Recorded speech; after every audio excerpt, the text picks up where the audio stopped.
It's time for the May garden tour. Let's check it out. The garden vista now has a location for my drinks and garden notebook. It's been my morning and lunch rituals lately, just sitting here. I even saw a hummingbird. I couldn't believe it the other day, sitting here at lunchtime, relaxing, and seeing one fly up on top of the tomato cage.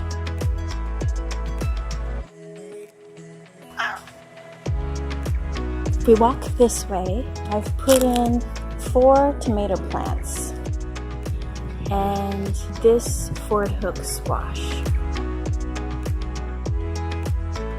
Here is garden bed number 1. I put in a tomato plant. The pinto beans have a couple of flowers. I do have a garden bean back here for green beans. Another tomato plant. Cucumber plant is very happy. The cilantro has gone crazy. Another tomato plant. Beautiful that cilantro is. I put in a cucumber plant here, which is not happy.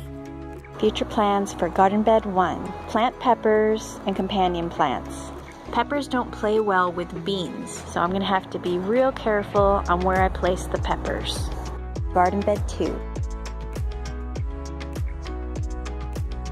So pretty borage plant.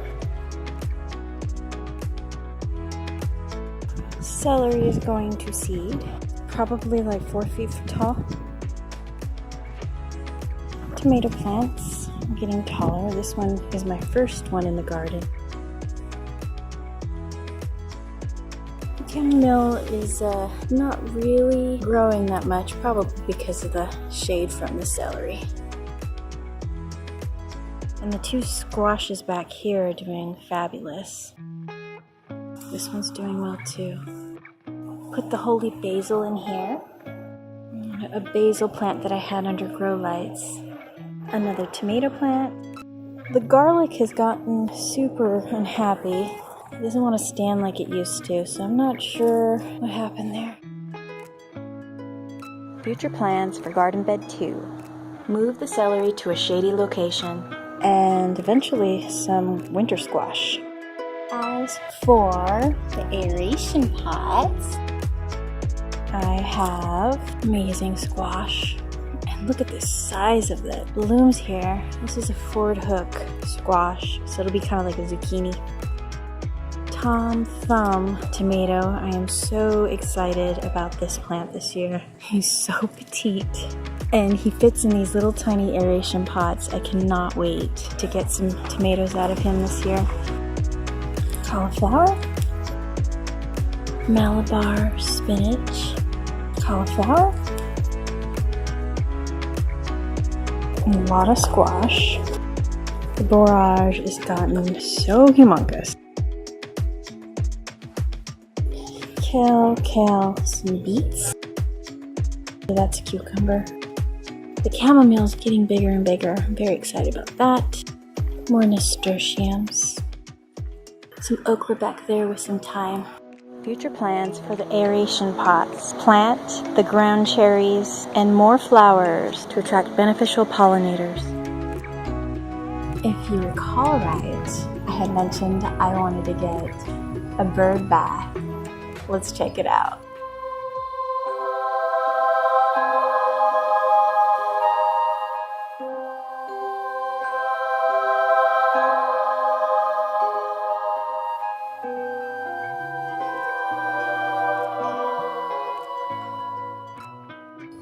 It's so amazing! Future plans for the wildlife area. Establish a beneficial bug hotel.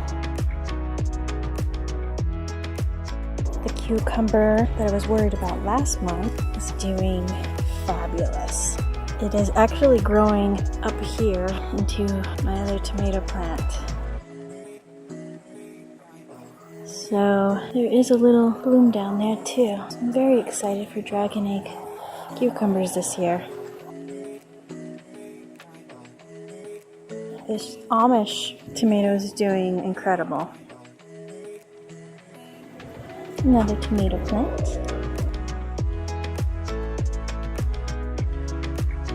Another cucumber. Of course, this is another dragon egg.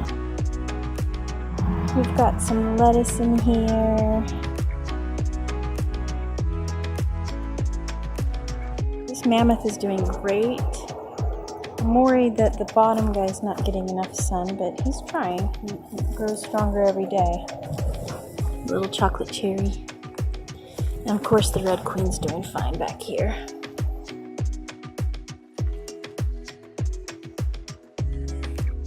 Now for the pea patch.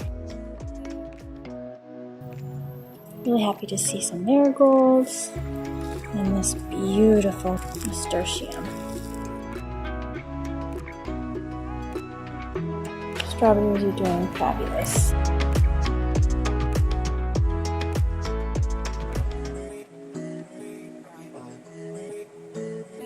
The peas have stopped giving me any fruit. Here's one. I was getting probably like 15 a day, and now it's like nothing due to the heat.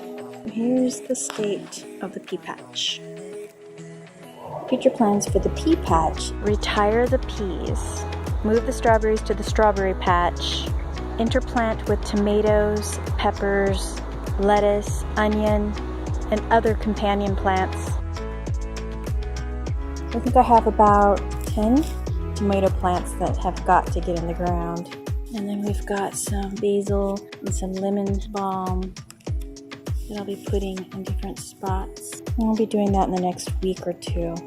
That's the current plan for the pea patch. As you can see, the pea patch conversion to a tomato patch is going to be a little project for me.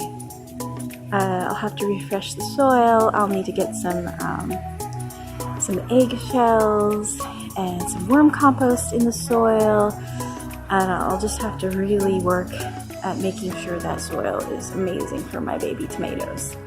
So next up, let's check out the greenhouse. It's not as chaotic as last time, but it's still got a little chaos.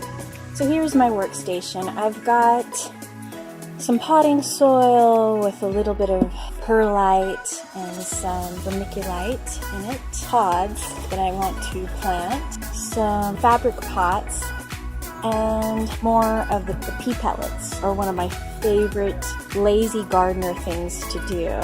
Items I plan to plant: some peppers, some melons, and winter squash. A lot of varieties of winter squash this year. So that is this part. When it comes to the peppers, they're doing amazing. I'm so happy.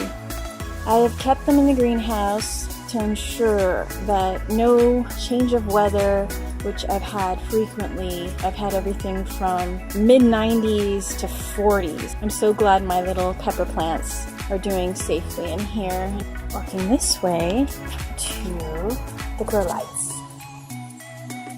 I like to continuously grow supporting plants like marigolds and things like that. I've got some lettuce back here, which I am going to be planting in the shade, so that way it doesn't bolt as fast. I have tomato plants down here, along with some more peppers. And down here, everything from basil and tarragon. There's the state of my greenhouse. Next up is the strawberry patch. Not much has changed, aside from perhaps the lettuce is going to seed. I do have some beautiful red lettuce over here. This miner's lettuce is going to seed. So we have Mr. Unidentified plant number 2 from the last video. The celery has gone to seed. I've been fairly happy with these 2 strawberry plants. Obviously this guy's getting a lot more berries. And the sage is doing just fine back there. My yellow Spanish onion could use little spacing. Another pretty nasturtium. This lettuce is doing okay because I put shade cloth over it. It looks like the orach is going to seed. And the cosmos, I have no idea why they haven't flowered. If you have any suggestions, let me know. Future plans: plant the strawberries from the pea patch. Well, there you have it. The state of the garden, May 2020.